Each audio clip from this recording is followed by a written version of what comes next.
Alright, I'm going to create another log video here. I just wanted to explain another implementation I've done that you've seen throughout the other videos, but I didn't specifically clarify what I was doing here.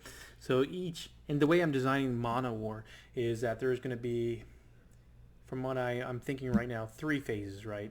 There's going to be a movement phase, there's going to be a ability phase, then there's going to be an objective phase.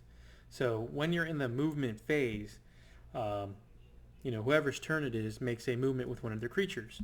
Then it immediately goes to the other player's turn, right? And then they will make a movement with one of their creatures that hasn't moved yet. And you just continue going back and forth.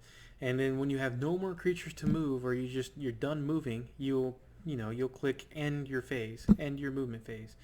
And then once both players have selected to end their movement phase, it'll then go to the ability phase. Uh, and then you'll continue the same procedure. I will do an ability, then my opponent will do an ability, and you just keep going back and forth to keep things interesting. Because like again, most turn-based games, even like Warhammer or something, it'll be your opponent's turn and they do everything, and you're just kind of sitting there watching them doing it, and for an extended period of time sometimes, because your opponent's thinking, there's a lot of strategy. There's a lot of downtime, you could say. I mean, when sometimes it's in your opponent's turn, that's when you go to the bathroom or get a soda or get some food. I mean, seriously, and I'm trying not to make a game like that. I want to a little bit more fast-paced, but not completely like a real-time strategy game. But I do want something a little bit more fast-paced. So I'm just going to shift through the phases real quick. I'm going to start my game here. Player 1, I can move.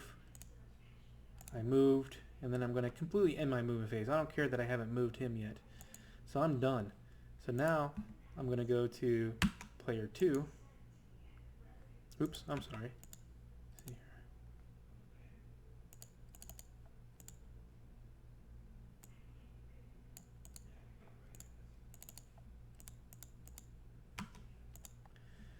Don't know what exactly is happening here.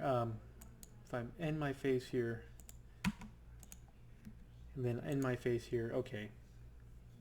I have to look into why it's acting a little bit wonky, but so I ended the movement phase. Nobody can move anymore, and then you see the menu change, right? Now we all have our abilities to use.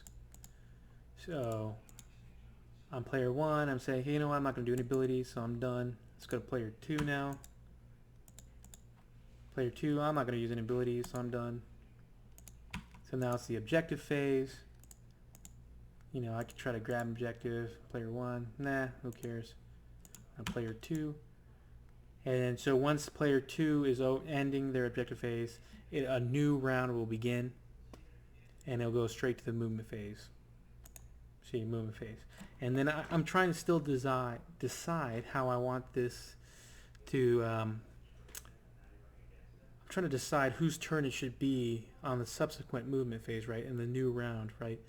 I'm trying to figure out a way, maybe players should alternate who goes first in each round, or who goes first in each phase, right? If I went first in the movement phase, then that means maybe I'll go second during the ability phase. Or alternatively, maybe I'll think, if I've been going first in each phases for this round, maybe I'll go second in each phases in the next round. So these are just some things I'm thinking about, in designing and developing my game. Yeah, so that's it for this video.